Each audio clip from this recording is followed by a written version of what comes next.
Ryan Kent has come in for plenty of stick. Is that this is a team, a squad that has been totally underperforming throughout this season?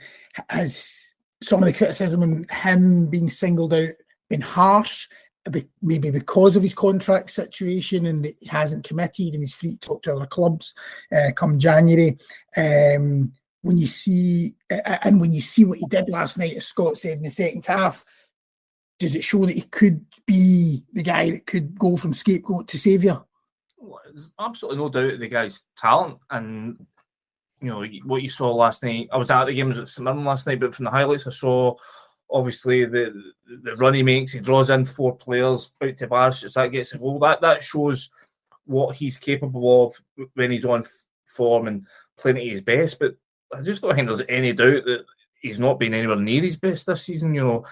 And it's maybe unfair that he does at times get compared to the 2 wingers across the road at Celtic in terms of what they produce in terms of goals and assists, those numbers, especially goals. You know, he likes Abada getting at the back post, scoring goals is just something that Ryan Kent doesn't do. Okay, maybe that's not his game, so to compare that might be unfair, but at the end of the day, when Rangers are sailing behind their title race, you start looking at the areas where Celtic got an edge on Rangers, and that is one of the significant areas, just the goals that they can get from across the front line, where Rangers really at the moment seem to be relying on Antonio Colak. If he's not scoring, not many other folk are. I mean, in terms of Kent's form, you know, we know what this guy's capable of. We've seen him in Old Firm games, we've seen him in Europe, torturing teams, you know, coming up with big moments. But the thing that's always been the concern with Ryan Kent ever since he came up here is his ability to do it consistently, do it week in, week out. You know, he's never been a guy, you know, I try to think of a sustained period of form that he's had. I mean, I think back to the closed door year, the year that they won the title. He starts the season in incredible form, gets player of the month. Everyone thinks he's going to go on and dominate this season, and he just sort of tailed off. And it wasn't until the sort of second half of the season that he started coming back into form. And you know, listen, if Rangers are going to get back into this title race, if they're going to have a positive second half of the season, they will need Ryan Kent to play the way he did apparently last night. But I think there's no doubt that the reason perhaps why you've not even really seen many teams linked with him. You know, he was previously linked with Leeds when he was performing well. You've not really seen that this time because, you know, he's just not at that level. And this will be the quandary for the likes of Ryan Kent and perhaps Alfredo Morelos. You know, they're both talented enough that on their day you would think that they could go down to a Premier League side and make an impact. But right now, I just don't see any of those teams willing to offer them anything because they're just not performing at a level that would justify it. So, you know, it's a big decision for them. You know, where do they go from here? Because, okay, they might have ambitions to play at a higher level, but you know, nobody's that offer's just not going to come. So, are they better perhaps staying with a club with the stature of the Rangers that have a chance of playing, you know, Champions League football, European football, or are they just, you know, right now Ryan Kent looks like a guy that's going to disappear down into the Championship and will never be heard of again. You know, I mean, that's where his career seems to be heading at the minute because he hasn't performed at a level that would suggest that he can go to bigger and better things. I think what Andy's saying there is exactly what Kenny Miller said, or pretty much what he said in his column in the Sunday Mail the weekend, isn't it?